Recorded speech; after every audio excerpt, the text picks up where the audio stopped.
नाज़रीन, कंबर ऐं भरपासे वारे इलाइक़नि में माकड़ जा फसल ते हमला जारी आहिनि। वाङण समेत ॿियनि सब्जियुनि ऐं फसलनि खे माकड़ खाए तबाह करे छॾियो आहे, जंहिं सबबि आबादगार सख़्त परेशान आहिनि। ॾिसूं था त फेल चांड जी ही रिपोर्ट। जी नाज़रीन, पूरी सिंध जी यहाँ जो है सो कंबर में भी माकड़ जा कटकल थल आहिनि ऐं माकड़ जो है सो तबाही मचाए छॾी आहे फसलुनि ते।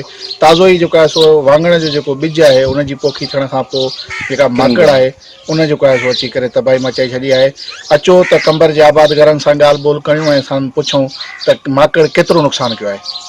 बंदि करे सारे आलो फसल आहिनि जेके ॿिया उन जे अलावा जेके हिन मौसम जा फसल आहिनि उन्हनि ते माकड़ जो जेको हमिलो आहे तमामु ख़तरनाक हमिलो आहे ऐं इन हमले में मूंखे लॻे थो त ॾुकर जी पोज़ीशन थी सघे थी। जेकॾहिं हुकूमत ऐं ॿियनि इदारनि हिन ते अॻु में अमल न कयो त असीं ॾुकार जे वर चढ़ी सघूं था। खाधे ऐं खुराक जी खोट पैदा थी सघे थी।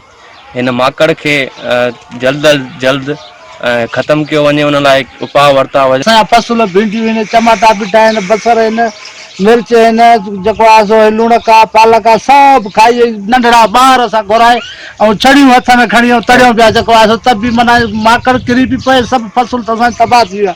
हे ॾिसो असांजो आम्हूं साम्हूं फसल बीठो आहे, किरक बीठी आहे।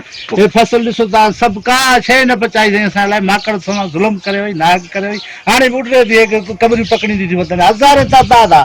जेको आहे काॾे वञूं असां ग़रीब माण्हू? जेको आहे को बि हुकूमत नथी करे, को हिन जो हल कढे, को जेको आहे मसइलो हल थिए, असां वञूं काॾे? जेको आहे किरंग ऐं जेको आहे सो या उन खां पोइ जेको आहे भेंडियूं आहिनि ऐं हीअ जेके जूअर आहे उन में जॾहिं लथी त हिननि घरनि खां जेका ॿार आहे घुराए हिन खे कोशिशि कई त हुनखे तड़िजे, पर पोइ बि हिननि जो ॾाढो ठाहूको नुक़सान थी वियो आहे। हिन वक़्तु जेके आहे सो या आबादगार हारी मज़दूर जेके आहिनि जिन जो असांजो जीअं त ज़रई मुल्क आहे, सिंध हिकिड़ो ज़रई ख़ितो आहे ऐं उनजो ज़राअत ते दारोमदार आहे। तक़रीबन 90% ज़राअत ते दारोमदार आहे।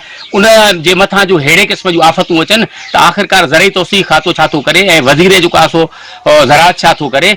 ऐं असांखे यादि आहे त हीअ दोस्त आहिनि असांजा शाहिद आहिनि त कंबर जे ओलह पासे ॾांहुं जेको आहे सो जहाज़नि जो हवाई अॾो हूंदो जेको ज़रई तौसीक़ खाती वारे ज़माने में जेको आहे सो भुटे साहिब उते जोड़ायो हुयो ऐं उते जेको आहे सो नंढा जहाज़ अची लहंदा हुआ फुआरे वारा ऐं उहो फुआरो कंदा हुया, मच्छरनि जो फुआरो, मक्खियुनि जो, ऐं इवन एतिरे क़दुरु जेकी वबा हूंदी उन वबा खे ख़तमु। सो असलात हुक्मराननि वटि प्लानिंग कोन्हे का ऐं हीअ जेको आहे सो तबाहीअ जे मंदरनि खे नथा ॾिसनि। हिकु पासे ॾांहुं कोरोना जी तबाही आहे, ॿिए पासे ॾांहुं हीअ माकड़ अची लथी आहे। आख़िरकार इन्हनि सां कीअं मोड़िजे, अवाम छा करे, अवाम में कीअं अवेयरनेस पैदा थिए त जीअं त ज़रिया ऐं सोर्स रियासत वटि आहिनि, पैसो रियासत वटि आहे, मशीनरी रियासत वटि आहे, दवाऊं रियासत वटि आहिनि, त उन्हनि जे मथां फ़र्ज़ु थो थिए त जेके माकड़ जा कटक अची लथा आहिनि हाणे हिन असांजे ख़रीफ़ जे फसल उहो कीअं थींदो।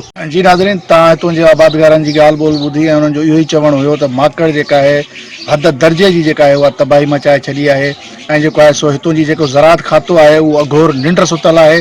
जेकॾहिं जल्द खां जल्द माकड़ मार स्प्रे न कराया विया त माकड़ जेका आहे जी तबाही जेका मचाई आहे उन जे सबबि जेको आहे सो ॾुकार वारी सूरत हाल पैदा थी सघे थी। कैमरामैन मोहसिन अली सां गॾु तुफ़ैल अमन चांडियो, मैरान टीवी, कंबर।